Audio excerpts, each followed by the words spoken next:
Hello students, welcome to the online classes of Ambitious Study Center. I hope you all are safe at your homes. हमने चालू किया था हमारा chapter life processes in living organisms. इसमें हमने aerobic anaerobic respiration ये पूरी तरीके से कंप्लीट कर लिया था बेटा। और हम देख रहे थे कि अलग अलग फूड से कौन से न्यूट्रिएंट्स हमको मिलते हैं और उसका हमारे बॉडी में क्या यूज़ है। तो उसमें से हमने प्रोटीन कवर कर लिया था। नेक्स्ट जो हमको देखना है वो है बेटा लिपिड्स। नेक्स्ट हमको देखना है लिपिड्स, लेकिन उसके पहले आप लोग अपनी अटेंडेंस लगा दो। कमेंट बॉक्स में जाके सब लोग अपनी अटेंडेंस वहाँ पे लगा देंगे। नेक्स्ट अब सबसे पहले हमको देखना पड़ेगा लिपिड्स मतलब होता क्या है। So lipids the substance formed by specific chemical bond between fatty acid and alcohol are called as lipids. मतलब लिपिड्स कौन से दो चीज़ों से बने हुए हैं? लिपिड्स बने हुए हैं फैटी एसिड से और अल्कोहल से। फैटी एसिड्स और अल्कोहल को जब हम जोड़ देंगे बेटा, दोनों का बॉन्ड बना देंगे फैटी एसिड्स और अल्कोहल के बीच में, तो जो कंपाउंड तैयार होता है उस कंपाउंड को हम कहते हैं lipids. That compound is known as lipids. यानी बेसिकली आप कह सकते हो जो भी फैटी फूड होता है, क्योंकि इसमें फैटी एसिड्स आ गए ना, यानी फैट कंटेनिंग जो फूड होता है वो आ जाता है हमारा लिपिड वाले कैटेगरी में। तो हम हमारे डाइट में ऐसा फूड भी लेते हैं ना, लिपिड्स भी लेते हैं ना, सिर्फ प्रोटीन या कार्बोहाइड्रेट्स ही लेते हैं क्या? नो, हम लोग लिपिड्स भी लेते हैं, फैटी फूड भी लेते हैं। सो लिपिड्स में ये दो चीज़ें आ जाती हैं। तो अब क्या होगा, जैसे ही हमने लिपिड कंज्यूम किया, लिपिड खाया, तो क्या होगा, वो बना हुआ है फैटी एसिड और अल्कोहल का।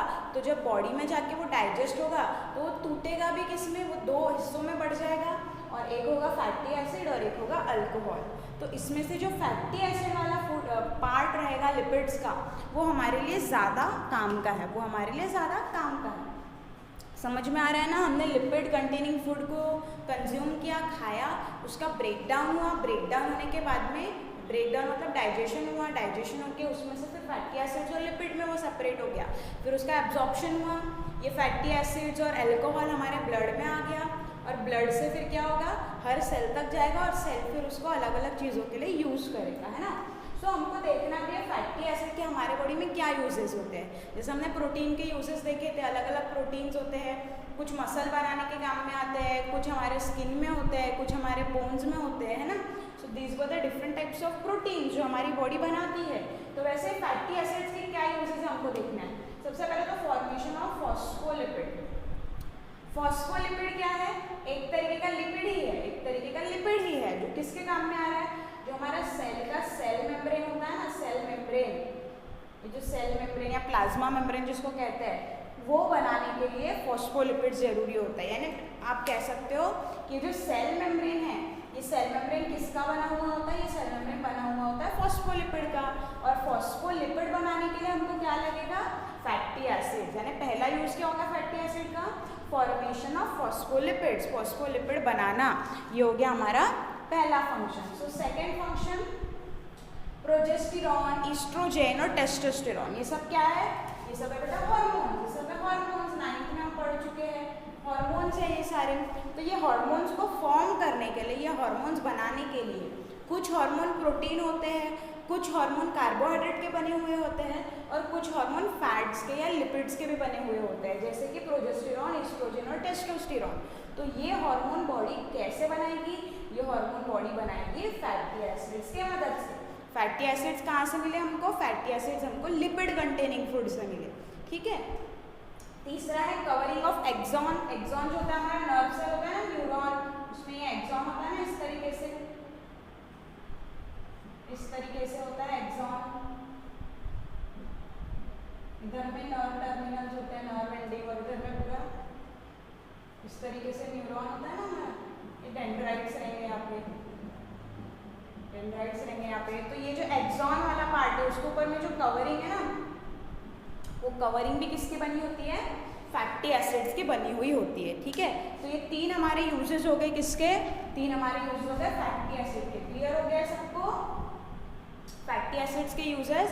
पहला हमने देखा फॉस्फोलिपिड बनाने के लिए। फॉस्फोलिपिड कहाँ पे काम में आ रहा है? सेल मेम्ब्रेन बनाने के लिए। फिर हार्मोन्स बनाने के लिए, हार्मोन्स कौन से? प्रोजेस्टेरॉन, ईस्ट्रोजेन, टेस्टोस्टेरॉन, अल्डोस्टेरॉन, ऐसे अलग अलग hormones. Covering of axon, axon के ऊपर की कवरिंग बनाता है ये फैटी एसिड, ओके। अब 1 ग्राम लिपिड अगर आप खाते हो तो उसमें से हमको 9 kilo 9 kilo calories of energy हमको यहाँ पे मिलती है with 1 gram of lipid. 1 gram of lipid से हमको 9 किलो कैलोरी ऑफ एनर्जी मिलती है। सो देखो सबसे ज़्यादा लिपिड से मिल रही है, हमने देखा है 1 ग्राम कार्बोहाइड्रेट से 4 किलो कैलोरी और 1 ग्राम प्रोटीन से भी 4 किलो कैलोरी, लेकिन 1 ग्राम लिपिड से सबसे ज़्यादा एनर्जी मिल रही है कितनी, 9 किलो कैलोरीज। तो ये हो गया हमारा लिपिड्स के बारे में, ये सारा हो गया हमारा लिपिड्स हमारे बॉडी में क्यों जरूरी होते हैं। और अगर एक्सेस लिपिड है तो फैट है, लिपिड मतलब फैट, तो फैट कहाँ पे स्टोर होता है, फैट स्टोर होता है एडिपोज टिश्यू में। तो अगर हम एक्सेस ज़्यादा लिपिड अगर हमारे डाइट में ले रहे हैं तो हमारे बॉडी में एडिपोज टिश्यू में जाके स्टोर हो जाएगा। सो ये this was about your lipids. अब लिपिड्स के बाद में हमारा जो नेक्स्ट न्यूट्रिएंट है वो नेक्स्ट न्यूट्रिएंट है हमारा vitamins. So what are vitamins? Vitamins are a group of heterogeneous compounds of which each is essential for proper operation of various processes in the body. आपके टेक्स्ट बुक में page number 17 पे definition दिया है, underline कर लो और proper definition भी वहाँ पे आप लिख लेंगे। तो यहाँ पे मैंने शॉर्ट में लिखा है, ये क्या है, ग्रुप ऑफ हेटेरोजिनस कंपाउंड्स, यानी बहुत सारे अलग अलग कंपाउंड्स इसमें आ जाते हैं, एक ही कंपाउंड नहीं है। Vitamin are a group of compound, बहुत सारे अलग अलग कंपाउंड इसमें प्रेजेंट होते हैं और हर एक विटामिन का अपना एक फंक्शन होता है ना, हर एक विटामिन का अपना एक फंक्शन होता है। अगर वो विटामिन की कमी हो जाए तो हमारे बॉडी में वो फंक्शन डिस्टर्ब हो जाएगा और कोई ना कोई डिजीज कंडीशन यहाँ पे तैयार हो जाएगी। So basically 6 type of vitamin होते हैं, 6 तरीके के बेसिकली विटामिन होते हैं। Vitamin A, vitamin B, vitamin C, vitamin D, vitamin A and vitamin K, ठीक है, इतने तरीके के बेसिक विटामिन होते हैं। अब इसमें से भी जो ए डी ई के है ना, ए डी ई के विटामिन ए डी ई के, ये होते हैं फैट सॉल्यूबल। फैट सॉल्यूबल मतलब फैट में डिसॉल्व होते हैं या फिर फैट के साथ रहते हैं। और बचे हुए कौन से, विटामिन बी और विटामिन सी। तो विटामिन बी और सी होते हैं हमारे वाटर सॉल्यूबल, ठीक है। ये 4 हो गए फैट सॉल्यूबल, तो बचे हुए 2 कौन से हो जाएंगे, वाटर सॉल्यूबल विटामिन। इसको आप ट्रिक के जरिए याद रख सकते हो, कीड़ा, ठीक है, कीड़ा, KEDA, कीड़ा। ये जो विटामिन है, विटामिन के, विटामिन ई, विटामिन डी और विटामिन ए, ये सारे कैसे हैं, फैट सॉल्यूबल्स है। और बचे हुए कौन से, विटामिन बी और विटामिन सी, ये कैसे है, ये है हमारे वाटर सॉल्यूबल यानी वाटर में डिसॉल्व होते हैं। ओके, तो ये हो गया हमारे विटामिन। उसके बाद में देखो हमने NADH2 और FADH2 देखा था, ये कोएंजाइम्स थे, इनसे ATP मिलता था। इसका फुल फॉर्म क्या था, फ्लैविन एडेनिन डाइन्यूक्लियोटाइड, और इसका क्या था, nicotinamide adenine dinucleotide, nicotinamide adenine dinucleotide. तो ये बनाने के लिए भी हमको कुछ विटामिन की जरूरत पड़ती है। तो FADH2 बनता है विटामिन B2 से, है ना, विटामिन B कॉम्प्लेक्स होता है। विटामिन B कॉम्प्लेक्स मतलब बहुत सारे विटामिन आ जाते हैं उसमें, B2, B3, B7, B6, B5, ठीक है, and so on. Vitamin B12, तो उसमें से जो विटामिन B2 है उसका नाम होता है रिबोफ्लैविन। विटामिन B2 का नाम क्या है, रिबोफ्लैविन। और रिबोफ्लैविन देखो क्लिक हो रहा है कुछ, फ्लैविन मतलब रिबोफ्लैविन फ्लैविन एडेनिन डाइन्यूक्लियोटाइड बनाने के काम में आता है, ठीक है। उसके बाद में विटामिन B3 आपके टेक्स्ट बुक में गलत दिया हुआ है, आपके टेक्स्ट बुक में विटामिन B5 दिया है। It is not vitamin B5 बेटा, विटामिन B5 अलग होता है, दूसरा है, वहाँ पे करेक्शन कर लो। ये है विटामिन B3, विटामिन B3 कौन, निकोटिनामाइड। निकोटिनामाइड इज जो विटामिन B3 जो क्या बनाने के काम में आएगा, फिर हमारा NADH2 बनाने के काम में वो आएगा, NADH2 बनाने के वो काम में आएगा। तो इस तरीके से विटामिन हमारे बॉडी में होते हैं और इतने सारे अलग अलग उसके फंक्शंस होते हैं विटामिन का। हमने टाइप्स ऑफ विटामिन भी देख लिया। ये सब आपको टेक्स्ट बुक रीड करके पूरा का पूरा नोट्स बनाना है। मैंने शॉर्ट में लिखा है तो आप शॉर्ट में नहीं लिखेंगे, जितना आपके टेक्स्ट बुक में दिया है पूरा आना चाहिए, वहाँ पे पॉइंट वाइज डिटेल्ड नोट्स आपको बनाने हैं टेक्स्ट बुक से, ओके। एंड नेक्स्ट आपको फिर वाटर के बारे में बताया कि वाटर भी एक एसेंशियल न्यूट्रिएंट है। Water as an essential nutrient मतलब वाटर भी एक एसेंशियल न्यूट्रिएंट है जैसे हमारे बॉडी में ज़रूरी है। वाई, बिकॉज हमारी बॉडी जो है वो 65 to 70% पानी की बनी हुई है। हर एक सेल जो है उसमें 70% वाटर होता है। अगर हम ब्लड की बात करें तो ब्लड में 90% वाटर है, जो ब्लड प्लाज्मा होता है ना, ब्लड प्लाज्मा वो होता है 90% ऑफ वाटर। तो इतना ज़्यादा वाटर हमारे बॉडी में प्रेजेंट है, तो जब वाटर का अमाउंट कम ज़्यादा हो जाए तो क्या होता है, जैसे समर अभी चालू है, बहुत ज़्यादा स्वेटिंग के फॉर्म में वगैरह हमारी बॉडी वाटर लूज करती है, तो हमको डिहाइड्रेशन हो जाता है ना। डिहाइड्रेशन मतलब शरीर में पानी की कमी हो जाती है, जिसकी वजह से हम बेड से भी उठ नहीं पाते हैं, है ना। तो वाटर बहुत ज़्यादा ज़रूरी हो जाता है हमारे बॉडी के नॉर्मल फंक्शनिंग के लिए। So little loss of water from the body पूरे बॉडी को डिस्टर्ब कर देता है। सो वाटर भी एक इसेंशियल न्यूट्रिएंट है, इसलिए हम कहते हैं कि जितना ज़रूरी है उतना वाटर हमको दिन में पीते रहना चाहिए, क्योंकि थोड़ा सा भी वाटर कम ज़्यादा हो गया बॉडी में, क्योंकि देखो बॉडी कितनी ज़्यादा 70% वाटर से ही बनी हुई है। सो वाटर का थोड़ा सा भी लेवल कम ज़्यादा हो जाए तो वहाँ पे हमको बीमार हम हो सकते हैं। ओके, सो वाटर भी एक एसेंशियल न्यूट्रिएंट है। Next is fibre. फाइबर आपने सुना होगा, फाइबर इज ऑल्सो न्यूट्रिएंट। अब फाइबर का क्या काम है, फाइबर बहुत इंपॉर्टेंट न्यूट्रिएंट होता है बेटा। फाइबर हमको मिलता है लीफी वेजिटेबल से, जो हरे साग होते हैं ना, पत्तीदार सब्जियां, ग्रीन लीफी वेजिटेबल्स, उनसे हमको मिलता है फाइबर।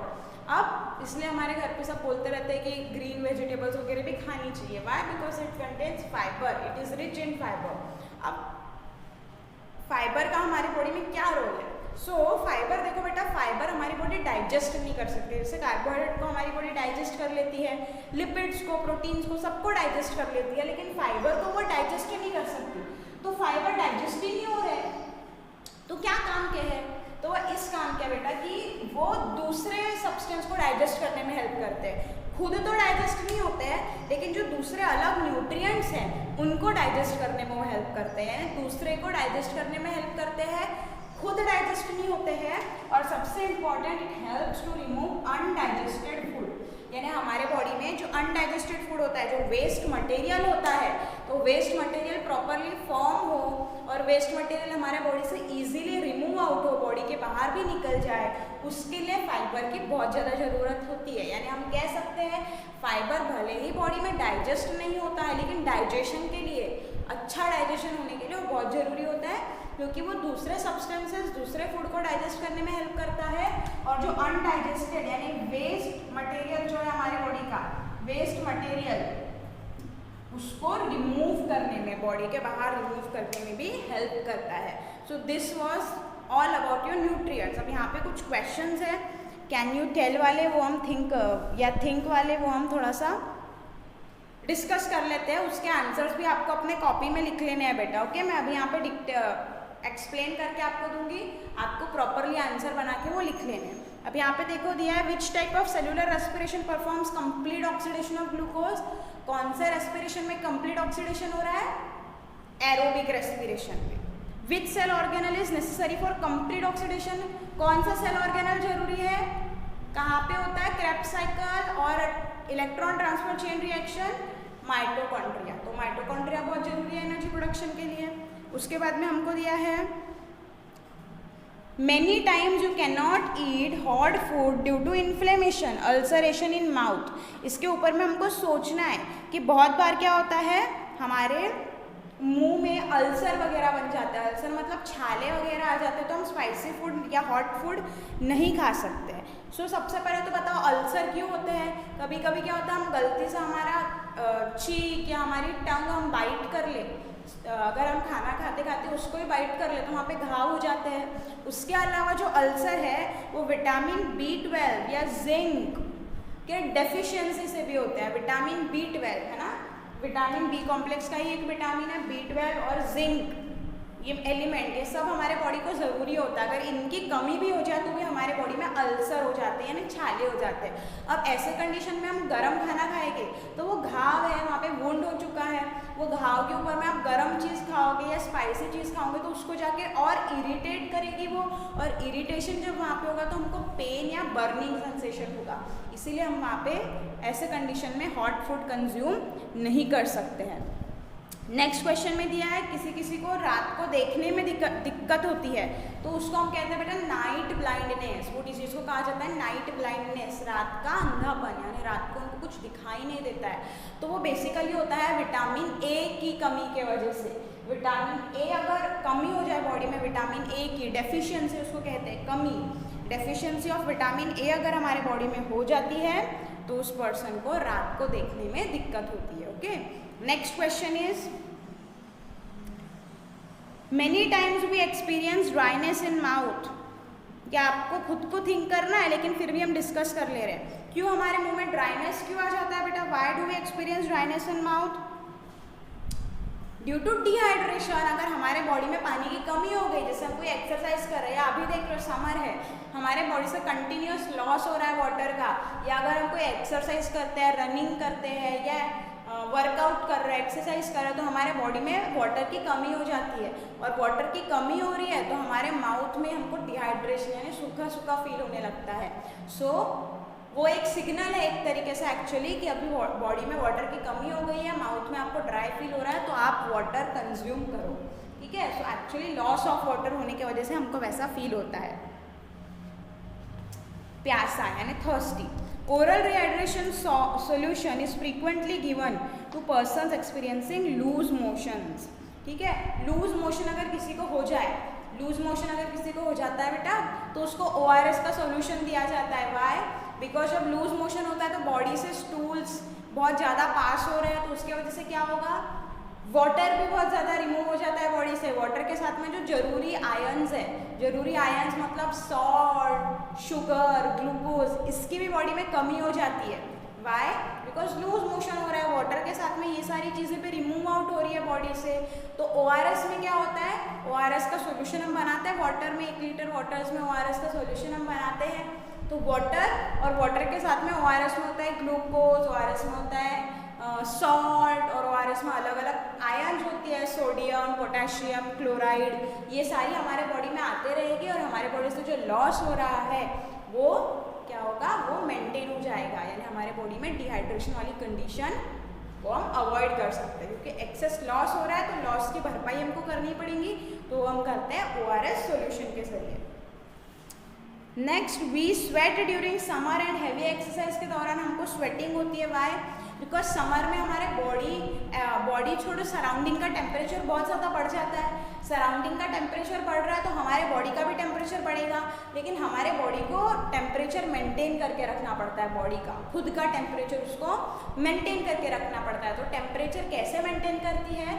स्वेटिंग के जरिए। जब हमको स्वेटिंग होती है, जब हमको पसीना आता है, तो उसकी वजह से क्या होता है बेटा, बॉडी का जो टेम्परेचर है वो लो हो जाता है ना। जैसे देखो हमको बुखार भी आ रहा है, फीवर आ रहा है, तो एक बार पसीना अगर हमको आ जाए तो क्या होता है, फीवर पूरा डाउन हो जाता है। तो स्वेटिंग क्या करता है, स्वेटिंग एक मैकेनिज्म है बेटा बॉडी के टेम्परेचर को कम करने का।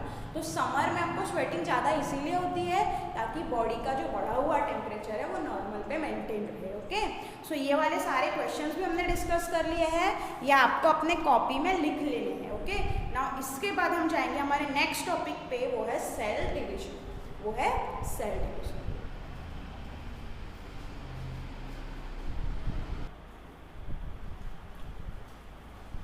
So now we will move towards our next topic, that is cell division। तो अभी हमको देखना है सेल डिवीजन। ये भी एक लाइफ प्रोसेस है, किस तरीके से सेल हमारे बॉडी में डिवाइड होते हैं। लेकिन उसके पहले हम अंडरस्टैंड करने की कोशिश करते हैं कि why cell division is important for our body. देखो आपको कुछ क्वेश्चन दिए हैं, what happens to the cells of injured tissue, what happens to the cell of injured tissue.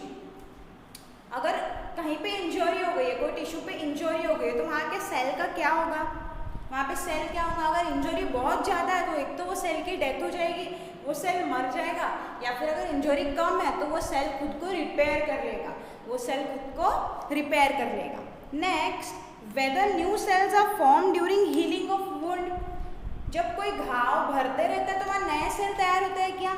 Yes, वहाँ पे नए सेल तैयार होते हैं। अगर हमको सोचो यहाँ पे थोड़ा सा घाव हो गया, यहाँ की स्किन पूरी छील गई है, तो यहाँ पे नई स्किन आ जाएगी ना कुछ दिनों के बाद, मतलब सेल दोबारा से फॉर्म हो गया ना वहाँ पे, तो यस नए सेल वहाँ पे बनते हैं।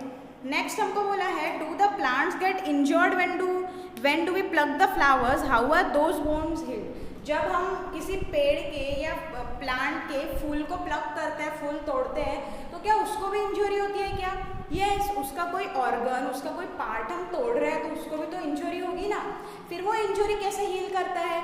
तो वहाँ पे भी बेटा सेल डिवीजन होता है। देखो वहाँ वहाँ पे मेरिस्टेमेटिक टिश्यूज प्रेजेंट होते हैं। हमने प्लांट टिश्यूज पढ़े थे, मेरिस्टेमेटिक टिश्यूज और परमानेंट टिश्यूज। मेरिस्टेमेटिक टिश्यू मतलब ऐसे टिश्यू जो डिवाइड होते हैं, तो वहाँ पे प्रेजेंट होता है बेटा मेरिस्टेमेटिक टिश्यू, और वो मेरिस्टेमेटिक टिश्यू ही डिवाइड होके वो जो घाव हुआ है उसको भर देते हैं, ठीक है। How does the growth of any living organism occur? Does the number of cells in their body increases? If yes how? बोल रहे हैं कि कोई भी लिविंग ऑर्गेनिज्म की ग्रोथ किस तरीके से होती है। ग्रोथ किस तरीके से होती है मतलब एक छोटा सा बेबी होता है, वो 2 साल में और बड़ा बड़ा बड़ा ऐसे आगे आने वाले टाइम में वो और बड़ा होते जाता है, यानी उसकी ग्रोथ हो रही है। तो ग्रोथ कैसे हो रही है बेटा? एक तो उसके बॉडी के सेल बढ़ते हैं क्या, उसका नंबर बढ़ता है क्या? उन्होंने पूछा यस, तो कैसे? यस, बॉडी में सेल का नंबर तो बढ़ता है। जब ग्रोथ हो रही है मतलब बॉडी में सेल के नंबर बढ़ रहे हैं, तो सेल का नंबर कैसे बढ़ता है?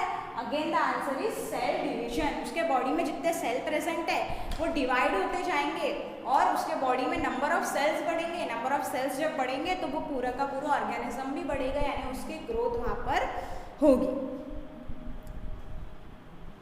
कौन सा सेल डिवीजन होता है वो देखेंगे हम आगे में, माइटोटिक सेल डिवीजन होता है वहाँ पे। नेक्स्ट क्वेश्चन पूछा है, how the new individual of a species is formed from existing one of same species?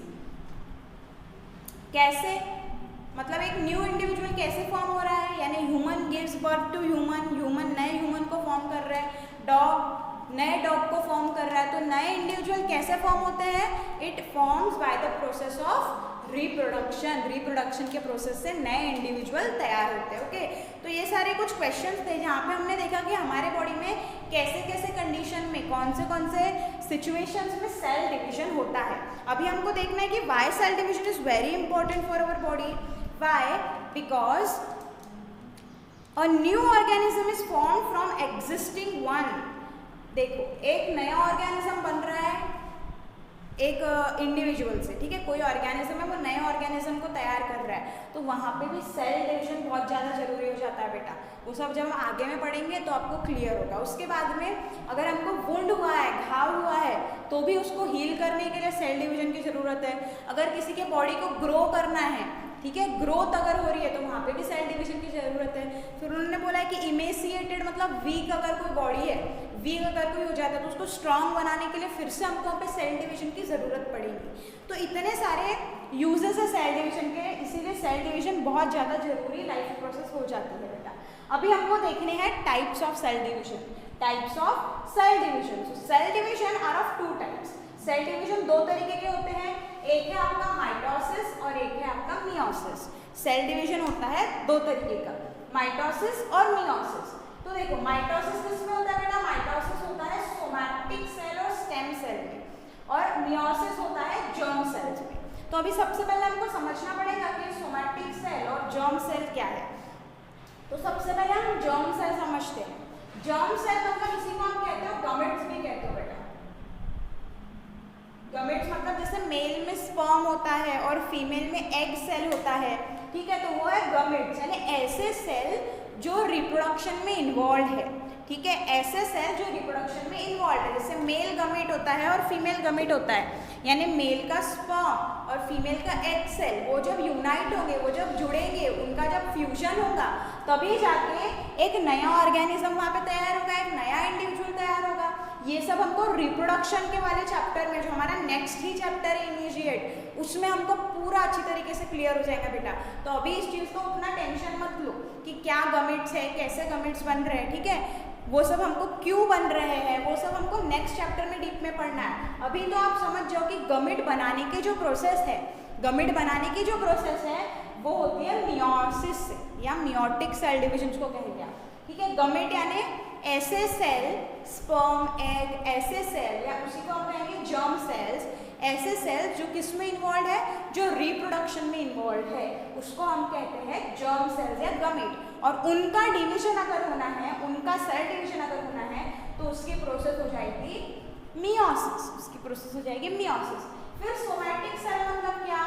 Somatic cell मतलब ऐसे सेल, सोमैटिक सेल मतलब ऐसे सेल जहाँ पे जर्म सेल और गमेट्स नहीं आ रहे, यानी गमेट्स और जर्म सेल को छोड़ के हमारे बॉडी के जितने भी सेल होंगे, ठीक है, वो सारे आ जाएंगे हमारे सोमैटिक सेल में। समझ में आ गया? गमेट को छोड़ दिया, जर्म सेल को छोड़ दिया, तो उसके अलावा बॉडी में जितने भी सेल्स हैं उसको हम कहते हैं सोमैटिक सेल। स्टेम सेल मतलब क्या? ये स्टेम सेल हमने पढ़ा होगा थोड़ा सा, टोटीपोटेंट वगैरह, ऐसे सेल जिनसे एक सेल से क्या होता है, एक सेल से अलग अलग सेल जहाँ पे बनते हैं वो सेल को हम कहते हैं स्टेम सेल्स। तो ये सारी टर्म्स आपको आने वाले नेक्स्ट चैप्टर्स में और अच्छे से क्लियर हो जाएंगे, ठीक है। स्टेम सेल मतलब ऐसे सेल जिससे अलग अलग तरीके के सेल बन रहे हैं, यानी एक स्टेम सेल से किडनी का सेल भी बन रहा है, हार्ट का सेल भी बन रहा है, यानी अलग अलग सेल बन रहे हैं, तो उस सेल को हम कहते हैं स्टेम सेल। सो स्टेम सेल और सोमैटिक सेल अगर है तो वो डिवाइड होंगे माइटोसिस से, और अगर जर्म सेल है तो वो डिवाइड होंगे मियोसिस से। इतना क्लियर हो गया सबको? These are 2 types of cell division. हमको ये सब पढ़ना है, लेकिन उसके पहले देखो बेटा, हमको थोड़ा सा क्रोमोसोम्स के बारे में रिवाइज करना पड़ेगा। ये सब हम 9th में देख चुके हैं। हमको पता है कि ह्यूमन के बॉडी में कितने क्रोमोसोम्स हैं? 23 पेयर्स, 23 पेयर्स है ना, यानी 46 टोटल क्रोमोसोम्स हैं। अब ये पेयर को ही हम लिखते हैं 2n से। पेयर को हम कैसे लिखते हैं बेटा? हम लिखेंगे 2n। 2n मतलब हमारे पास 2 पेयर्स है ना, तो n कितना हो गया हमारे लिए? n हो गया हमारे लिए n इक्वल्स टू 23, यानी 2 इंटू 23 हमारे पास 46 क्रोमोसोम्स है, यानी 23 पेयर्स है। तो पेयर वाले को हम लिखते हैं 2n, पेयर को हम लिखते हैं 2n। ह्यूमन बींग्स में 2n यानी कितने हैं?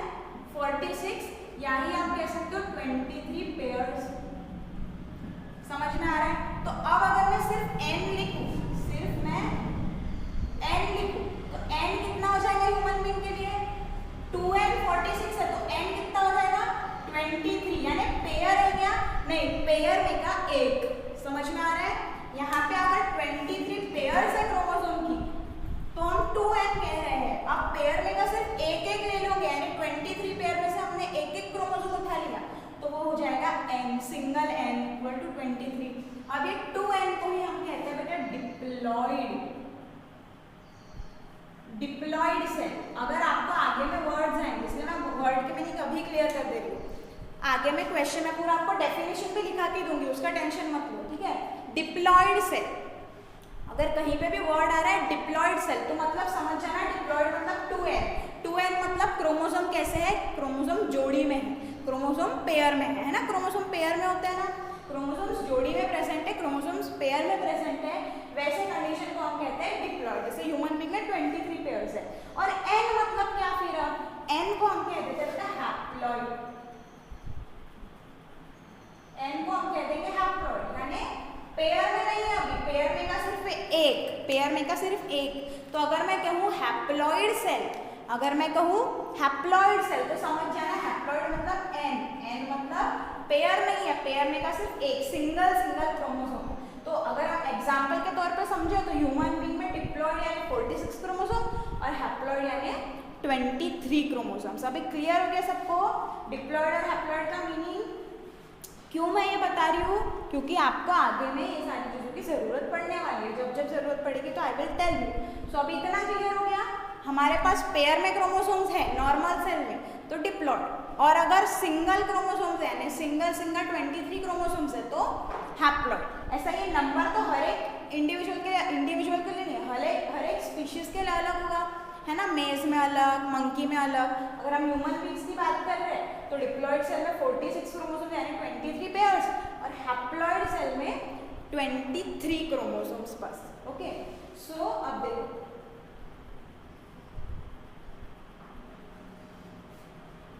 अब जब भी सेल डिवीजन होना है, क्या होना है? सेल डिवीजन अगर होना है तो सेल डिवीजन होने के टाइम पे क्या होता है बेटा? सेल डिवीजन होने के टाइम पे हमारे बॉडी में है 46 क्रोमोसोम्स, है ना। 46 मतलब 2n क्रोमोसोम्स है हमारे बॉडी में। अब एक सेल से 2 सेल बन रहे हैं, एक सेल में 46 क्रोमोसोम है, एक से डिवाइड होकर हमको 2 सेल बनाने हैं, तो दूसरे सेल में भी 46 क्रोमोसोम्स होने चाहिए ना, 46 क्रोमोसोम्स होने चाहिए ना। यानी सेल डिवीजन होने के पहले सबसे पहले क्या होगा? यहाँ पे डबलिंग ऑफ क्रोमोसोम होता है। समझ में आ रहा है? चाहे माइटोसिस होना हो चाहे मियोसिस होना हो, सबसे पहले क्या होगा? डबलिंग ऑफ क्रोमोसोम होगा। यानी डिप्लॉइड अगर है 2n है तो उससे बन जाएगा 4n, उससे बन जाएगा 4n। क्यों बन रहा है? ध्यान से समझो, दोनों सेल में 2n क्रोमोसोम्स होने चाहिए, यानी अगर 2n ह्यूमन बींग्स में 46 है तो ये 46 क्रोमोसोम्स एक सेल में प्रेजेंट है, ये एक सेल से दो सेल बनने वाले हैं, तो दोनों सेल में 46 क्रोमोसोम्स होने चाहिए। तो एक एक्स्ट्रा 46 क्रोमोसोम कहाँ से आएगा? तो सबसे पहले क्या होता है, ये क्रोमोसोम का डबलिंग हो जाएगा, यानी वो सेल क्या करेगा, उसके पास में 46 क्रोमोसोम्स तो है खुद के, वो और 46 क्रोमोसोम्स तैयार कर लेगा, और जब उसने 46 क्रोमोसोम्स मतलब 23 पेयर्स और उसने तैयार कर ली, 23 पेयर्स उसकी खुद की, 23 पेयर्स उसने और तैयार कर लिया, उसने डबल कर लिया। अब अगर वो सेल एक सेल डिवाइड होकर दो सेल बना रहा है तो बराबर दोनों सेल में 23 पेयर आ जाएगा। क्लियर हो रहा है अभी? इसलिए सबसे पहले क्या होता है, डबलिंग ऑफ क्रोमोसोम होगा। कोई भी सेल डिवीजन होने से पहले क्या होता है, डबलिंग ऑफ क्रोमोसोम, यानी अगर जितने भी क्रोमोसोम है तो उससे डबल हो जाएगा, यानी 2n है तो उससे 4n बन जाएगा। इतना क्लियर हो गया सबको? ओके, इतना क्लियर हो गया होगा आई थिंक। अभी हम देखते हैं, अभी हमको डीप में पढ़ना है माइटोसिस। सबसे पहले हमको यहाँ पे पढ़ना है बेटा माइटोसिस। ये टी है ना, ये माइटोसिस हमको पढ़ना है सबसे पहले। माइटोसिस डिवीजन कहाँ पे हो रहा है? माइटोटिक डिवीजन कहाँ पे हो रहा है? माइटोटिक डिवीजन हो रहा है सोमैटिक सेल और स्टेम सेल में। ओके, अब देखो माइटोटिक डिवीजन भी दो स्टेप में होता है। इसका पहला स्टेप है कैरियोकाइनेसिस और दूसरा स्टेप है साइटोकाइनेसिस। पहला स्टेप है कैरियोकाइनेसिस और दूसरा स्टेप है साइटोकाइनेसिस। बेटा बहुत ध्यान से प्रोसीजर सारी समझ लेंगे, क्योंकि पहली बार आप ये पढ़ रहे हो, आपको टफ जाएगा, इसलिए बहुत ध्यान से ये सारी प्रोसीजर समझ लेनी है। एक बार अटेंडेंस भी आप अपना लगा दो कमेंट बॉक्स में जाके, ध्यान से प्रोसीजर समझ लो। जैसे ही ये खत्म होता है लेक्चर, एक बार फिर से देख लो और पूरे डायग्राम्स अच्छे से अपने किताब में और पूरे नोट्स तैयार कर लो इसके। ओके, तो देखो माइटोसिस दो पार्ट में हो रहा है, एक हो रहा है कैरियोकाइनेसिस, एक हो रहा है साइटोकाइनेसिस। ठीक है, ये स्टेप क्लियर हो गए होंगे सबको, तो मैं मिटा देती हूँ यहाँ से अभी। कैरियोकाइनेसिस का मतलब होता है, कैरियोकाइनेसिस का मतलब है न्यूक्लियर डिवीजन, यानी कौन डिवाइड हो रहा है? न्यूक्लियस डिवाइड हो रहा है। कौन डिवाइड हो रहा है? न्यूक्लियस डिवाइड हो रहा है। और साइटोकाइनेसिस का मतलब है साइटोप्लाज्म का डिवीजन। किसका डिवीजन? साइटोप्लाज्मिक डिवीजन, साइटोप्लाज्म का डिवीजन। तो दो स्टेप में हो रहा है। कोई भी एक सेल को अगर डिवाइड होना है तो उसके न्यूक्लियस को भी डिवाइड होना पड़ेगा और उसके साइटोप्लाज्म को भी डिवाइड होना पड़ेगा। तो कैरियोकाइनेसिस मतलब न्यूक्लियर डिवीजन और साइटोकाइनेसिस मतलब साइटोप्लाज्मिक डिवीजन। सो ओके, तो सबसे पहले हम देखेंगे कैरियोकाइनेसिस कि न्यूक्लियस किस तरीके से डिवाइड हो रहा है। ठीक है, तो न्यूक्लियस डिवाइड होता है 4 स्टेप में। माइटोसिस हम पढ़ रहे हैं, माइटोसिस में भी हम पढ़ रहे हैं कैरियोकाइनेसिस।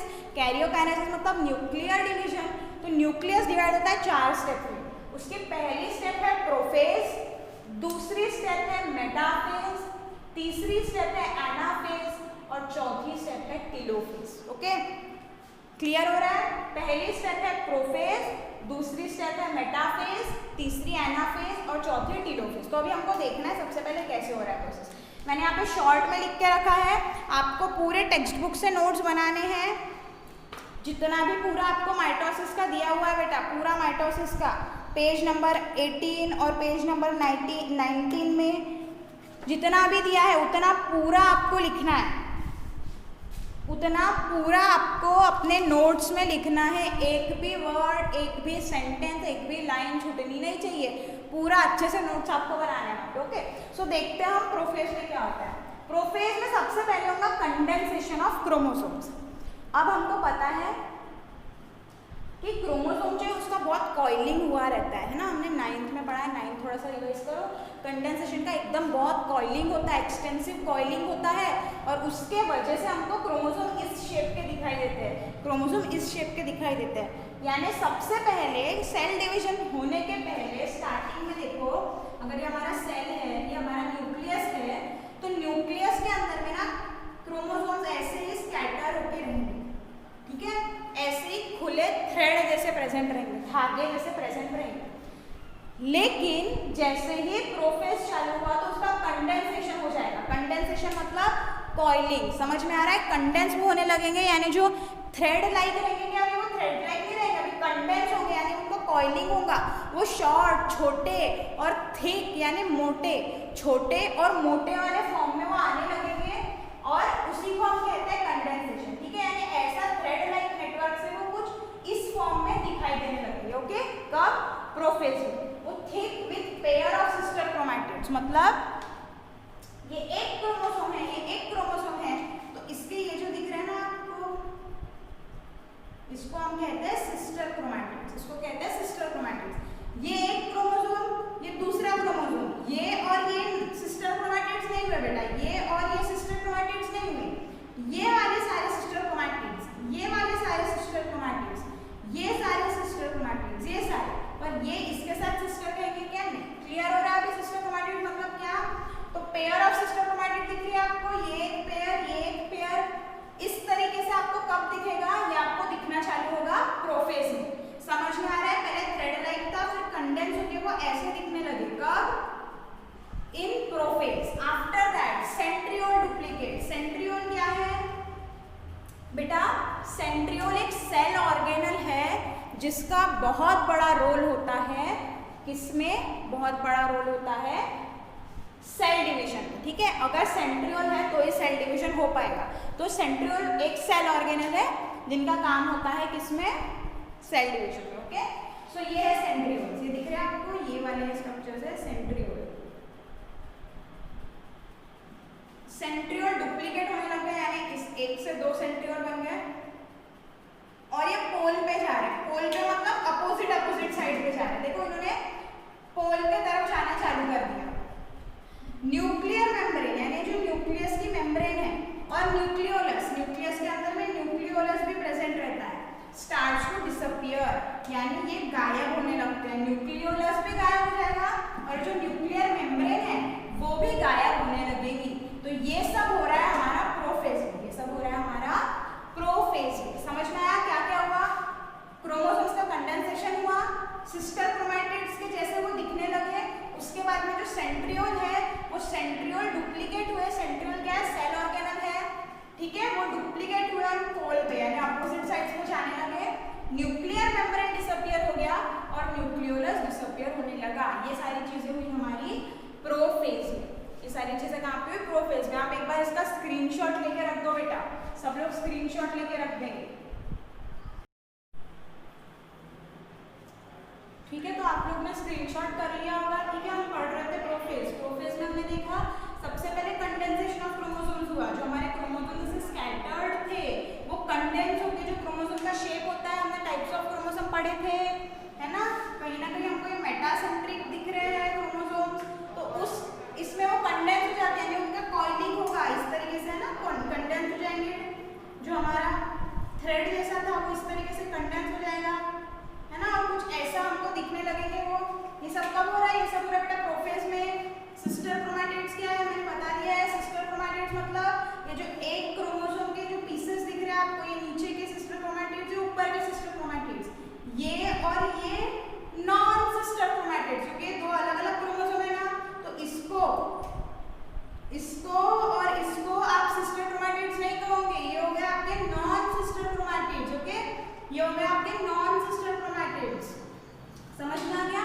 तो पेयर ऑफ सिस्टर क्रोमैटिड्स सबको दिखने लगेंगे। सेंट्रियोल एक सेल ऑर्गेनल है, इसमें से ऐसे फाइबर निकलता है बेटा। वो फाइबर का क्या काम है वो हमको आगे भी देखना है। ये स्पेशल टाइप ऑफ प्रोटीन के बने हुए होता है ये फाइबर्स। ठीक है, स्पेशल टाइप ऑफ प्रोटीन के बने हुए ये फाइबर्स होते हैं, वो हमारे सेंट्रियोल में से निकलते हैं। ठीक है, तो ये सेंट्रियोल भी दोनों पोल तक अपोजिट जाने लगेंगे। न्यूक्लियर मेम्ब्रेन हमारा गायब होने लगेगा और न्यूक्लियोलस। तो ये हो गया हमारा प्रोफेज। नेक्स्ट हमको देखना है मेटाफेज। मेटाफेज में क्या हुआ? न्यूक्लियर मेम्ब्रेन कंप्लीटली डिसअपियर हो गई, यानी जो यहाँ पे डिसअपियर होना स्टार्ट हुई थी वो देखो यहाँ पे कंप्लीटली डिसअपियर हो गई, गायब हो गई। क्रोमोसोम क्लियरली यहाँ पे दिख रहे हैं, क्रोमोसोम क्लियरली और अरेंज एट इक्वेटोरियल प्लेन, यानी ये जो इक्वेटर है, ये ऐसे इक्वेटर बोलेंगे ना, ये इक्वेटर, वहां पे उन्होंने खुद को अरेंज कर लिया। देखो पैरेलली वो एकदम इक्वेटर पे अरेंज हो गए, पहले वो इधर उधर थे, स्कैटर थे। अभी मेटाफेज में क्या हुआ? उन्होंने इक्वेटर पे खुद को अरेंज कर दिया। न्यूक्लियर मेम्ब्रेन जो है वो कंप्लीटली गायब हो गई। स्पिंडल फाइबर्स, ये जो आपको दिख रहे हैं ना डॉटेड लाइन में मैंने बताया है वो है स्पिंडल फाइबर्स। ये स्पेशल तरीके के फ्लेक्सिबल प्रोटीन से बने होते हैं। फाइबर मतलब थिन थ्रेड लाइक स्ट्रक्चर ही होते हैं। किसके बने हैं? स्पेशल टाइप ऑफ प्रोटीन के बने हैं। और ये निकलते कहाँ से बेटा? ये निकलते हैं ये सेंट्रियोल के बीच में से। अभी समझ में आ रहा है? सेंट्रियोल एक सेल ऑर्गेनल का क्या काम है। तो ये स्पेशल फाइबर यहाँ से निकलते हैं और ये जो हमारा सेंट्रोमियर है ना बीच में, सेंट्रोमियर क्रोमोसोम के बीच में होता है, वहां पे जाके जुड़ जाते हैं। वहां पे जाके जुड़ जाता है। देखो बिटवीन क्रोमोसोम और सेंट्रियोल, यानी जो क्रोमोसोम है, क्रोमोसोम का जो सेंट्रोमियर है और सेंट्रियोल है, इसके बीच में ये स्पिंडल फाइबर इसको कहते हैं। इनको क्या कहते हैं? इसको कहते हैं स्पिंडल फाइबर। इसको कहते हैं स्पिंडल फाइबर। ये कहाँ से निकल रहा है? सेंट्रियोल से निकल रहे हैं। और हमारे क्रोमोसोम्स जो किस पे अरेंज हो गए हैं? क्रोमोसोम्स जो सेंटर पे अरेंज हो गए हैं पैरेलली, उसको जाके जुड़ जाते हैं, उसको जाके जुड़ जाते हैं। ओके, इतना क्लियर हो रहा है आपको? इतना क्लियर हो रहा है? ये क्रोमोसोम्स प्लेन पे अरेंज हुए, ये सेंट्रियोल और ये जो स्पिंडल फाइबर यहाँ से निकले यहाँ पे जाके जुड़ गए। तो ये कहाँ पे हो रहा है बेटा? ये हो रहा है हमारे मेटाफेज में। देखो आपको हर फेज में क्या क्या हो रहा है ना, अच्छे से ध्यान में रखना है, क्योंकि आपको हो सकता है वो पूछ देगा in which phase of mitotic division spindle fibers are arranged at equatorial plane। कौन से फेज में स्पिंडल फाइबर्स इक्वेटोरियल प्लेन पे अरेंज हो रहे हैं? तो आपका आंसर क्या होना चाहिए? Your answer should be metaphase. ठीक है, तो आपको बहुत अच्छे से ये प्रोसेस पढ़ के लर्न कर लेनी है, प्रिपेयर कर लेनी है, नोट्स तैयार कर लेने हैं। Okay, so moving on to the third step.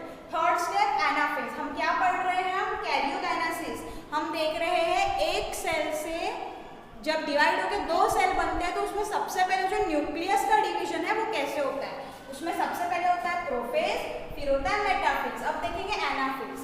Anaphase में क्या हो रहा है? Centromere split, sister chromatids are pulled in opposite direction. देखो ये स्पिंडल फाइबर्स है, ये स्पिंडल फाइबर्स यहाँ पे आकर जुड़ गए। ठीक है, अब एनाफेज में क्या हो रहा है? ये इसको पकड़ के खींचते हैं। ठीक है, ये क्या करेंगे? सेंट्रोमियर को तोड़ेंगे, यानी सेंट्रोमियर से बीच से टूट जाएगा, सेंट्रोमियर बीच से टूट जाएगा और ये इसको ऐसे खींचेंगे। कौन खींचेंगे? Spindle fibres. क्यों? क्योंकि ये फ्लेक्सिबल होते हैं, रबर के जैसे होते हैं, समझ लो। ये इसको खींचेंगे, तो ये जब खींचेंगे तो एक सिस्टर क्रोमैटिड इधर चले जाएगा और एक सिस्टर क्रोमैटिड इधर आ जाएगा। वैसे ही इसका भी एक सिस्टर क्रोमैटिड इस तरफ, एक सिस्टर क्रोमैटिड इस तरफ। इस तरीके से सेंट्रोमियर स्प्लिट हो गया, दो भागों में बढ़ गया। देखो सेंट्रोमियर दो हिस्से में बढ़ गया। Sister chromatids are pulled in opposite direction. ये स्पिंडल फाइबर ने सिस्टर क्रोमैटिड्स को अपोजिट डायरेक्शन में खींचा इस तरीके से। And daughter chromosomes reach at two poles. फिर ये क्रोमोसोम्स दोनों अलग अलग पोल पे चले गए। पोल मतलब अपोजिट जगह पे, ये एक पोल, ये दूसरा पोल। तो आधे क्रोमोसोम्स इधर आ गए, आधे क्रोमोसोम्स इधर आ गए। तो जब ये पहुंच गए ना तो उसको हम कहते हैं डॉटर क्रोमोसोम। उसको क्या कहेंगे? Daughter chromosomes. इनका डिवीजन हो गया, डिवीजन होने के बाद जो अपोजिट पोल्स पे चले गए तो उसको कहेंगे हम डॉटर क्रोमोसोम्स। ये डॉटर क्रोमोसोम, ये डॉटर क्रोमोसोम। तो ये कहाँ पे हो रहा है बेटा? ये हो रहा है एनाफेज में। क्लियर हो गया सबको? ये हो रहा है हमारा एनाफेज में। क्या हुआ? जो हमारे स्पिंडल फाइबर यहाँ पे जुड़ चुके थे मेटाफेज में, वो खींचे जा रहे हैं, वो पुल अपार्ट हो रहे हैं। वो जब पुल अपार्ट हो रहे हैं तो क्या हुआ? क्रोमोसोम्स जो है वो सिस्टर क्रोमैटिड अपोजिट पोल पे चले गए और वहां जाके डॉटर क्रोमोसोम्स दो अलग अलग पोल पे फॉर्म हो गए। ठीक है, ये हो गया हमारा एनाफेज। अब क्या हुआ? डिवीजन हो गया ना, क्रोमोसोम्स दो हिस्से में बढ़ गए ना। अब क्या होगा? Chromosomes at pole start to decondense. Decondense मतलब देखो ये चार क्रोमोसोम्स इस तरीके से यहाँ पे आ गए दो पोल पे। अब ये डीकंडेंस होने लगे। डीकंडेंस मतलब कंडेंस होके ऐसे बन गए थे ना, तो डीकंडेंस मतलब वापस थ्रेड जैसे बन जाएंगे। ठीक है, वापस वो थ्रेड जैसे बन जाएंगे, थ्रेड लाइक बन जाएंगे और इनविजिबल हो जाएंगे। यानी इनविजिबल हो जाएंगे मतलब माइक्रोस्कोप में जब आप देखोगे तो आपको डीएनए, उसका क्रोमोसोम आपको दिखाई नहीं देगा, क्योंकि क्रोमोसोम जब कंडेंस हो जाता है ना, कंप्लीटली कंडेंस हो जाता है, तभी क्रोमोसोम क्लियरली दिखाई देता है। ये मेटाफेज आपको बहुत क्लियरली दिखाई देता है। मेटाफेज के जो क्रोमोसोम्स है वो आप देखोगे माइक्रोस्कोप में तो बहुत क्लियरली दिखाई देते हैं, लेकिन टेलोफेज में क्या हुआ, फिर से वो थ्रेड जैसे बन गए, और थ्रेड जैसे जब बन गए तो वो इनविजिबल हो गए, माइक्रोस्कोप में भी वो दिखाई नहीं देते हैं। अब उसके बाद क्या हुआ, न्यूक्लियर मेम्ब्रेन देखो फिर से यहाँ पे बन गई, न्यूक्लियर मेम्ब्रेन फिर से बन गई, और दो डॉटर न्यूक्लियस, डॉटर क्रोमोसोम से दो डॉटर न्यूक्लियस तैयार हो गए, यहाँ पे दो डॉटर न्यूक्लियस तैयार हो गए। यहाँ पे न्यूक्लियोलस रहता है सेल के अंदर में, न्यूक्लियोलस भी फिर से आ जाएगा वापस, जो प्रोफेज में गायब हो गया था वो टेलोफेज में फिर से अपीयर हो जाएगा, और जो स्पिंडल फाइबर्स है वो स्पिंडल फाइबर डिसअपीयर हो गए, स्पिंडल फाइबर डिसअपीयर हो गए। दिख रहे हैं आपको स्पिंडल फाइबर भी? नहीं। तो इस तरीके से न्यूक्लियस का डिवीजन हो रहा है हमारे 4 स्टेप में। क्लियर हुआ सबको? एक बार फिर से मैं रिवाइज करती हूँ, अच्छे से स्क्रीनशॉट करेंगे और टेक्स्ट बुक में से पूरा का पूरा वैसा का वैसा अपने नोट्स में लिख लेंगे। क्लियर हो रहा है? वहाँ पे आपको एक भी पॉइंट हटाने की जरूरत नहीं है। अभी हम क्या देख रहे हैं, माइटोसिस। माइटोसिस किसमें होता है? Somatic cell, stem cell, 2 step में प्रोसेस होती है, कैरियोकाइनेसिस, साइटोकाइनेसिस। लेकिन उसके पहले भी क्रोमोसोम नंबर डबल हो गए, डबल क्यों हो गए? क्योंकि एक सेल से 2 सेल बनने हैं तो दोनों सेल में क्रोमोसोम जाने चाहिए इक्वली, तो पहले डबल कर लिया हमने। डबल करने के बाद में 4 स्टेप में न्यूक्लियस का डिवीजन हुआ। प्रोफेज में ये सब हुआ, मेटाफेज में वो सेंटर पे अरेंज हो गए ऐसे, स्पिंडल फाइबर यहाँ पे निकल के जुड़ गए। स्पिंडल फाइबर कहाँ से निकलते हैं? सेंट्रियोल से निकलते हैं, ये दिख रहे हैं आपको सेंट्रियोल, ठीक है। एनाफेज में पुल अपार्ट होते हैं, बंच ऑफ बनानास जैसे आपको दिख रहे हैं, बंच ऑफ बनाना जैसे दिख रहा है, वो bunch of banana opposite pole पे पुल होंगे, खींचे जाएंगे। जब वो खींचे गए 2 पोल पे वो पहुंच गए, वो वापस से डीकंडेंस यानी जैसे थ्रेड लाइक पहले थे, प्रोफेज के पहले थ्रेड लाइक थे, वैसे ही टेलोफेज में वापस से वो थ्रेड लाइक बन जाएंगे और दिखना भी नहीं, हमको दिखेंगे भी नहीं, वो इनविजिबल हो जाएंगे। न्यूक्लियर मेम्ब्रेन फिर से आ जाएंगी, न्यूक्लियोलस फिर से आ जाएगा, और फिर क्या होगा, स्पिंडल भी डिसअपीयर हो जाएंगे। तो इस तरीके से आपका ये चारों फेज हो रहे हैं। इसके बाद में हमको देखना है साइटोकाइनेसिस। इसके बाद में हम देखते हैं साइटोकाइनेसिस। तो अगर आपने स्क्रीनशॉट नहीं लिया है तो इसका स्क्रीनशॉट ले लो। स्क्रीनशॉट इसलिए बोल रही हूँ क्योंकि मेरे जो डायग्राम है वो आपको क्लियरली दिख रहा है। टेक्स्ट बुक का डायग्राम देखोगे तो आपको समझ में नहीं आएगा अच्छे से, तो आप ये डायग्राम्स वहाँ पे डाल देना, ठीक है। ये चारों फेज के डायग्राम दिख रहे हैं आपको। और नया प्रोसेस है, ध्यान से पूरा प्रोसेस सुनेंगे। अभी जो हमने किया, जो हमने पढ़ा वो आपके लिए नया है, आपको ध्यान से सुनना है पूरा। और फिर भी कहीं पे किसी को दिक्कत हो तो आप कमेंट करके बता सकते हो, और लेक्चर खत्म होने के बाद 1 बार 2 बार फिर से, क्योंकि आपके पास ज़्यादा समय के लिए अवेलेबल रहेगा नहीं है लेक्चर, तो तुरंत आपको 2-3 बार ये फिर से देख लेना है। और कोई भी दिक्कत हो तो आप कॉल करके पूछ लीजिए हमें, ठीक है। सो अभी हम देखते हैं कि न्यूक्लियर डिवीजन तो हो गया, अब साइटोप्लाज्म का डिवीजन किस तरीके से होगा।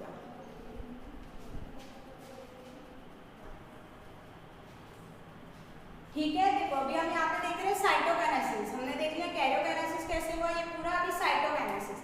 न्यूक्लियस 2 डिवाइड हो गए, 2 न्यूक्लियस डिवाइड हो गए, लेकिन साइटोप्लाज्म जो है, ये साइटोप्लाज्म डिवाइड होने का है। तो साइटोप्लाज्म कैसे डिवाइड होता है? देखो यहाँ पे सबसे पहले बन जाएगा बेटा एक नॉच। नॉच मतलब क्या? ऐसे डीप यहाँ पे हो गया, डीप फ्लोराइड स्ट्रक्चर बन गया, डीप यहाँ से ऐसा डीप वो होते जाएगा, उसी को हम कहते हैं नॉच। तो ये और डीप होते जाएगा, ये जैसे जैसे डीप होगा तो फिर क्या होगा बेटा, as a result of which 2 cells बन जाएंगे। समझ में आ रहा है? ऐसा नॉच फॉर्मेशन होता है एनिमल के सेल में, दिख रहा है ना अभी आपको, यहाँ पे भी नॉच बनना चालू हो गया है।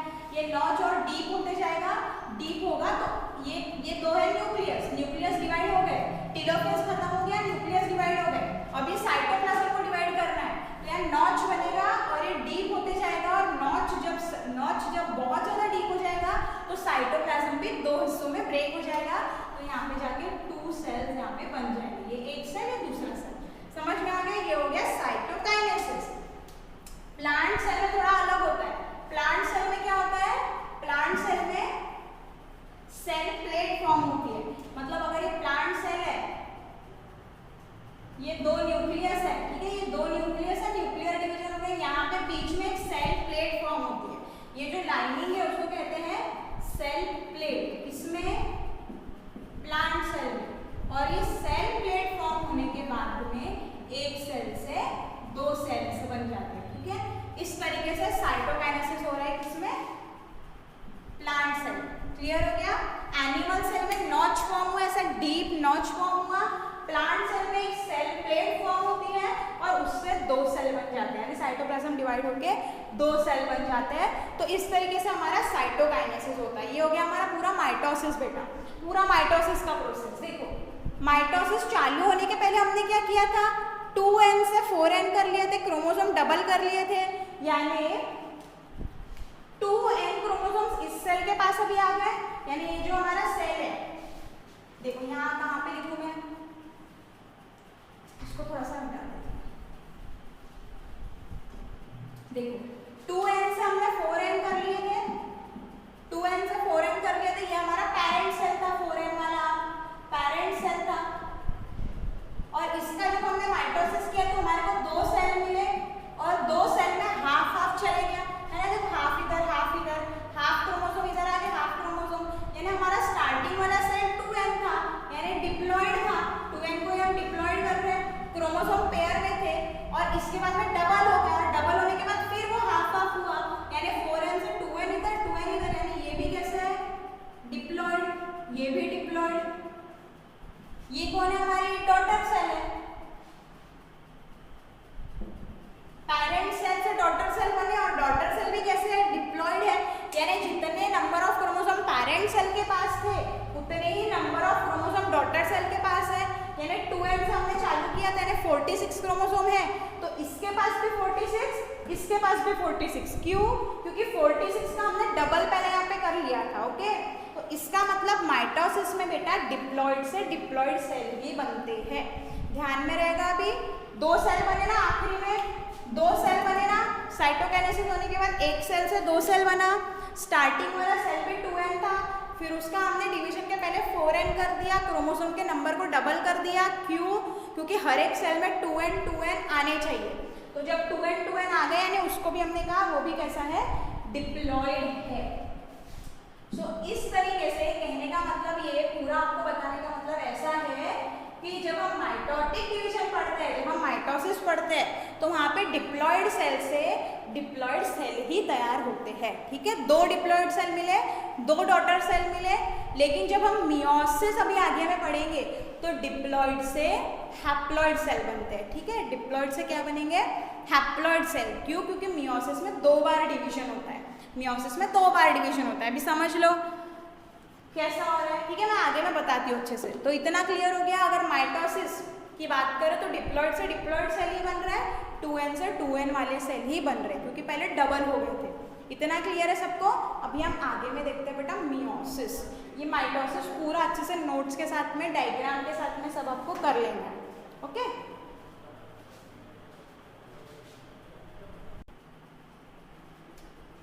सो नाउ अभी अपन चालू करेंगे बेटा मियोसिस। माइटोसिस हमने पूरा देख लिया है, आई होप आपको अच्छे से समझ में भी आ गया होगा।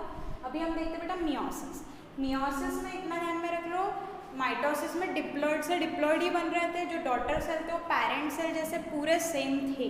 लेकिन मियोसिस में ऐसा नहीं होता है, मियोसिस में एक सेल से 4 सेल बनते हैं। At the end of meiosis एक सेल से कितने सेल बनते हैं, 4, और वो चारों सेल कैसे होते हैं, हैप्लॉइड, यानी पेरेंट 2n है, तो वो चारों के चारों सेल कैसे होंगे, n, ठीक है, n, यानी अगर हम बात कर रहे हैं ह्यूमंस की, तो ह्यूमन का सेल, ह्यूमन में कौन से सेल में मियोसिस होता है, स्टार्टिंग में हमने देखा गमेट्स या जर्म सेल, जो किस में इन्वॉल्व है, रिप्रोडक्शन में। तो वो जब मियोसिस शो करते हैं बेटा, तो जब उनका मियोसिस होता है तो उसमें देखो क्या होता है, उसमें होता है, किसमें, गमिट में होता है। उसमें क्या होगा, एक डिप्लॉइड सेल से हम मियोसिस करेंगे, यानी जब हम गमिट फॉर्मेशन करेंगे तो गमिट्स कैसे बनेंगे हमारे, हैप्लॉइड, क्यों, क्योंकि वो किससे बन रहे हैं, मियोसिस से। यानी 2n से तो हम चालू करेंगे, 2n का पहले 4n होगा, और 4n होगा मतलब डबलिंग ऑफ क्रोमोसोम तो होता ही है, और फिर जब वो मियोसिस में जाएगा तो माइटोसिस में 2 सेल बन रहे थे, लेकिन मियोसिस में बन रहे हैं 4 सेल। तो देखो 4n को जब 4 इसमें डिवाइड करोगे तो n, यानी पेरेंट में 2n थे, तो डॉटर में कितने हैं, 2n का हाफ है, यानी यहाँ पे 2n है, 46 क्रोमोसोम्स थे, तो इसके पास 23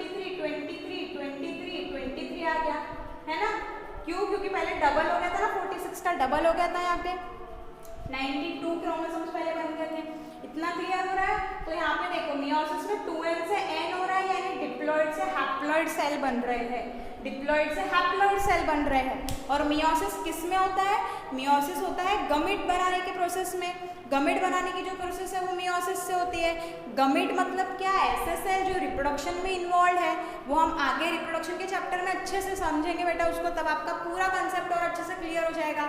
लेकिन अभी के लिए आप इतना तो बता सकते हो कि मियोसिस होता है गमीट्स में, और मियोसिस में डिप्लॉइड से हैप्लॉइड डॉटर सेल्स बनती है। कितनी? 4, यानी एक सेल से 4 गमीट बन रहे हैं। लेकिन चारों के चारों गमीट्स कैसे होने वाले हैं? डिप्लॉइड होने वाले हैं क्या? No, the gametes are going to be haploid. तो इतना हमेशा ध्यान में रखेंगे, गमीट्स हमेशा हैप्लॉइड होते हैं। आने वाले चैप्टर्स में हम इस पे और अच्छे से डिस्कशन करेंगे और ब्रीफ में डिस्कशन करेंगे, तो आपको पूरा कंसेप्ट क्लियर हो जाएगा कि क्यों हैप्लॉइड होना जरूरी है। लेकिन बेटा वो रिप्रोडक्शन वाले चैप्टर का पार्ट है। लेकिन अभी इतना समझ लो, मियोसिस सेल डिवीजन हो रहा है, किस में होता है? गमीट्स में होता है। एक सेल से 4 सेल बनते हैं, डिप्लॉइड से हैप्लॉइड सेल्स बनते हैं। हैप्लॉइड 4 डॉटर सेल्स बनते हैं, और चारों के चारों डॉटर सेल्स कैसे होंगे? हैप्लॉइड होंगे। तो अभी हम देखते हैं मियोसिस एक्चुअली में हो कैसे रहा है। Okay, so let us now begin. देखो, मियोसिस में भी 2 स्टेप्स होती है, 2 स्टेप्स में होता है मियोसिस कंप्लीट, मियोसिस 1 और मियोसिस 2। मियोसिस 1 और मियोसिस 2।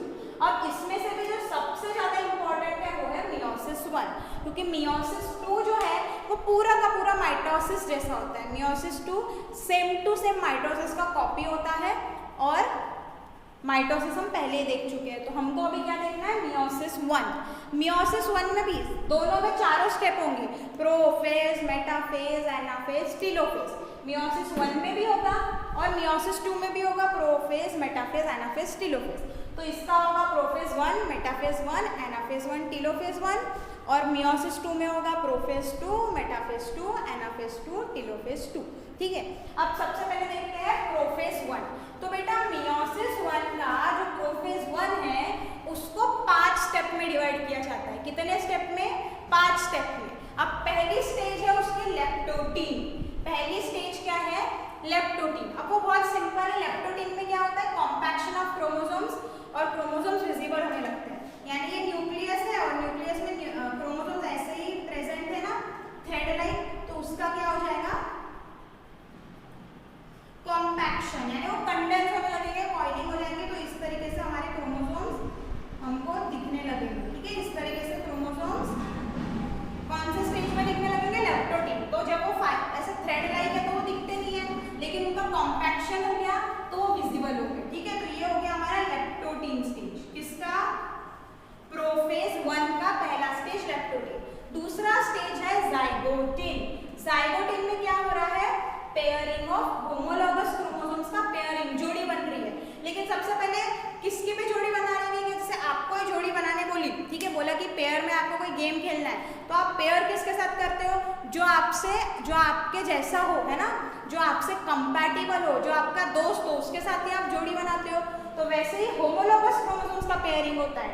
होमोलॉगस क्रोमोसोम्स मतलब इधर मैंने नीचे में लिख दिया है, क्रोमोसोम्स विच आर मॉर्फोलॉजिकली मतलब पहले चैप्टर में एक्सटर्नल अपीयरेंस उनका सेम हो, यानी एक तरीके से कह सकते हो आप कि जिनका स्ट्रक्चर सेम हो, ऐसे क्रोमोसोम्स। और जेनेटिकली यानी उनका जो जीनेटिक मटेरियल है, जो जीन्स उसमें प्रेजेंट है, वो भी कैसे होने चाहिए?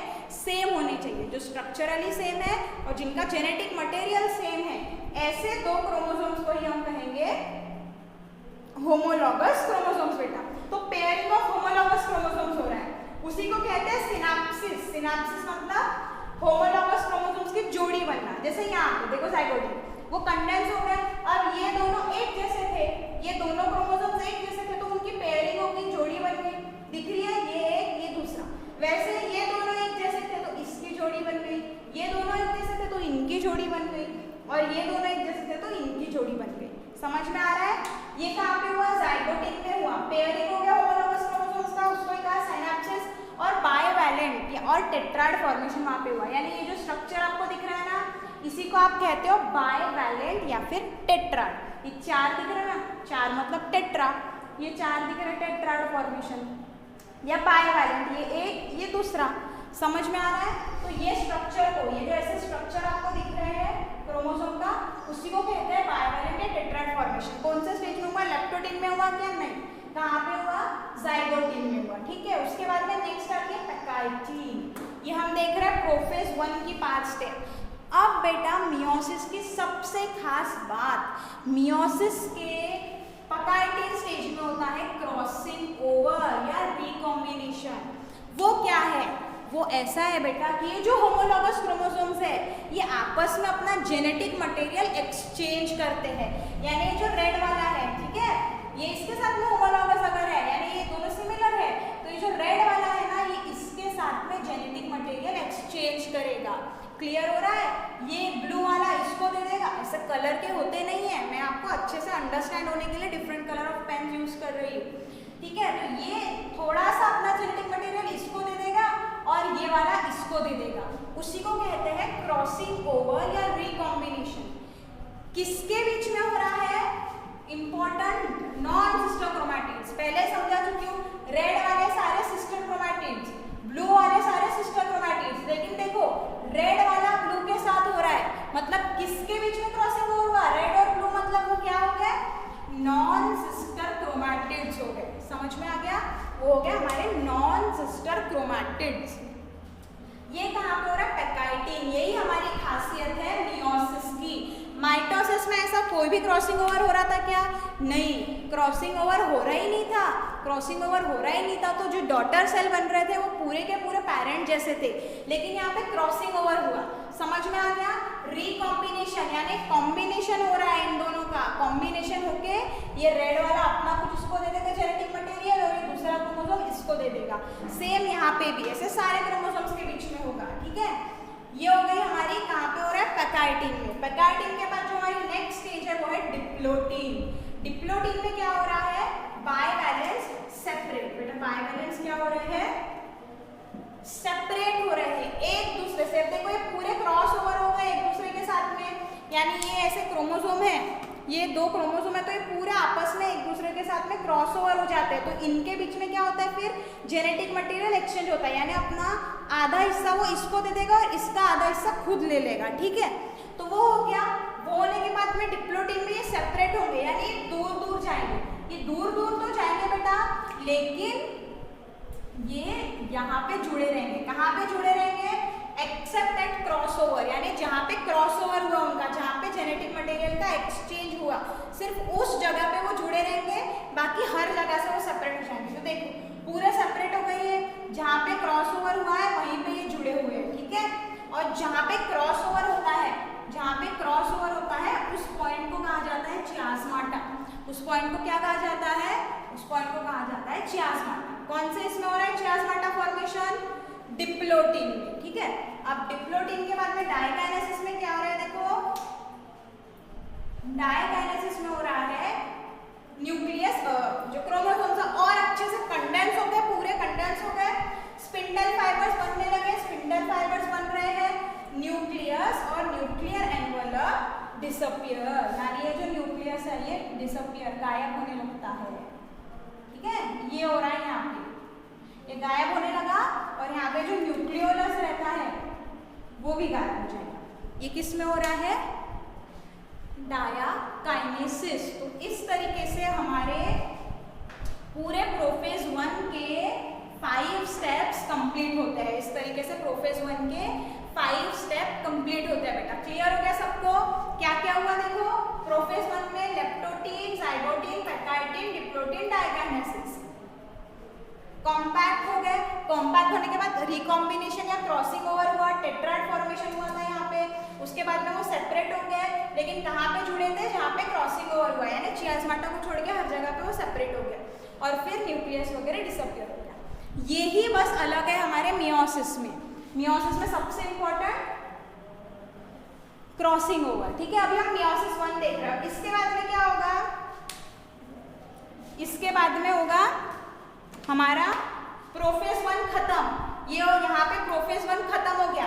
उसके बाद में मेटाफेज 1 पूरा सेम, जैसे माइटोसिस में मेटाफेज हुआ था ना, वैसे ही क्या होगा? ये स्पिंडल फाइबर भी मैं यहीं पे आपको एक्सप्लेन करके बता देती हूँ। उसके पहले आप लोग क्या करो,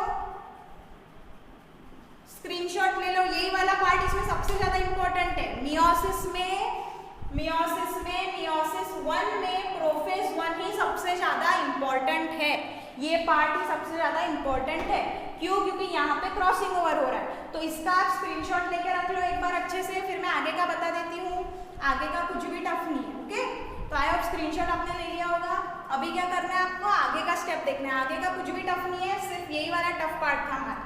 मेटाफेज 1 होगा, मेटाफेज 1 के बाद में होगा हमारा बेटा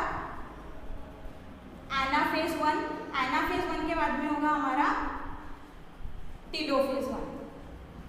क्या होगा आप ही बताओ? सेम होता है, कुछ नहीं। ये स्पिंडल फाइबर ये हो गया ना डायगोनेसिस के बाद में, ये इधर आ जाएंगे सेंट्रियोल, सेंट्रियोल इधर आ गया, ये न्यूक्लियर मेम्ब्रेन तो डिसअपियर हो गई। सेम यहाँ पे आके आपका क्या लग जाएंगे? स्पिंडल फाइबर्स यहाँ जुड़ जाएंगे, स्पिंडल फाइबर्स जुड़ जाएंगे, और स्पिंडल फाइबर जुड़ गए मेटाफेज में। इक्वेटोरियल प्लेन पे अरेंज है, मेटाफेज में स्पिंडल फाइबर जुड़ गए। एनाफेज में क्या होगा? पुल अपार्ट, पुल अपार्ट। एनाफेज में पुल अपार्ट होंगे, दो पोल पे ये चले जाएंगे, है ना। और टीलोफेज में क्या होगा? टीलोफेज में कंप्लीटली न्यूक्लियर डिवीजन होने के बाद में इस तरीके से दो सेल तैयार हो जाएंगे, दो सेल तैयार हो जाएंगे। टीलोफेज में दो न्यूक्लियस तैयार हो गए, समझ में आ रहा है? एक से दो न्यूक्लियस तैयार हो गए। उसके बाद में साइटोकाइनेसिस होगा, तो एक सेल से दो सेल यहाँ पे बन जाएंगे, दो सेल बन जाएंगे। यहाँ पे हमारा मियोसिस 1 खत्म हो गया। ये चीज मैं नहीं बता रही हूँ कि सेम माइटोसिस जैसा है, ये अलग था तो मैंने बता दिया। माइटोसिस जैसा, जैसा मेटाफेज में हुआ था सेम वैसा होगा, एनाफेज में जैसा हुआ था सेम, टीलोफेज में जैसा हुआ था वो भी सेम। उसके बाद में दो सेल बन गए। अब ये दोनों के दोनों सेल जाएंगे बेटा हमारे, इधर लिख दे, दोनों के दोनों सेल कहाँ पे जाएंगे? ये दोनों के दोनों सेल जाएंगे मियोसिस 2 में। हम बोल रहे हैं कि दो स्टेप में होता है। मियोसिस 1 में एक सेल से दो सेल बने, ठीक है, एक सेल से दो सेल बने मियोसिस 1 में, जहाँ पे क्रॉसिंग ओवर वगैरह हुआ। अब ये जो दोनों सेल है, ये जो 2 सेल्स बन गए, ये 2 सेल्स जाएंगे मियोसिस 1 में, और उससे बनेंगे 4 सेल। एक से दो सेल बनता है तो दो से कितने सेल बनेंगे? 4 सेल। लेकिन मियोसिस 1 में कहीं भी ये सारा कुछ नहीं होता, ये क्रॉसिंग ओवर वगैरह कुछ नहीं होगा।